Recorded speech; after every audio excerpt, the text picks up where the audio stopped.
There has been a falling away, Lord also explained to me, which is a sign of the last days. And it's just not a falling away of people from the church per se, because some churches are getting bigger, and I won't go into detail, but that doesn't mean they're all of God. But the falling away is people falling away from the depth of the gospel. In other words, they don't want the truth and what the gospel really says. And the Lord explained to me the reason being that it may cost them something, work. It may cost them their time. It may cost them effort. It may even cost them finances as far as making tithes and offerings or what have you.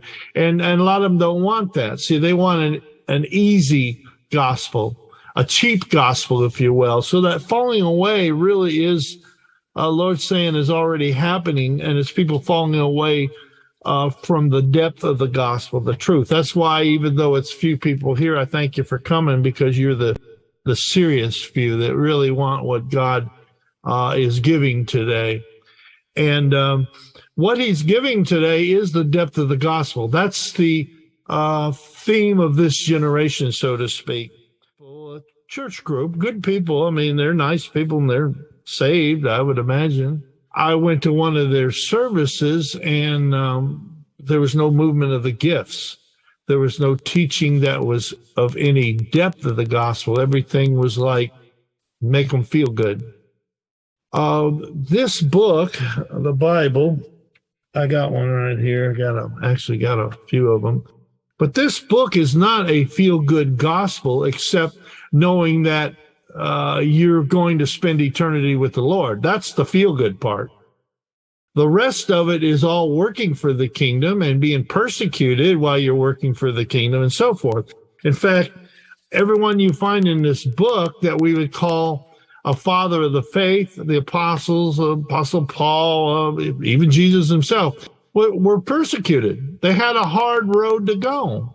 That's the depth of the gospel. And Lord explained to me that's why this falling away is happening, because they've been taught that this book is all an easy way out. It's all like, once you're a Christian, everything's going to be great. Well, I have to say that's not exactly the way it is. Once you're a Christian and you don't do anything for God, well, then the devil's not going to bother you. So, you could think, well, that's good, great. But you're not doing anything for God. But once you become a Christian, you start doing things for God, then persecution comes into play. And that's what this book is filled with. In fact, when the unsaved people say, oh, well, the Bible's a book of violence, then you can agree with them. Yeah, it is. It is a book of violence. It's kingdom warfare between two kingdoms. And we'll be talking about that today in today's message.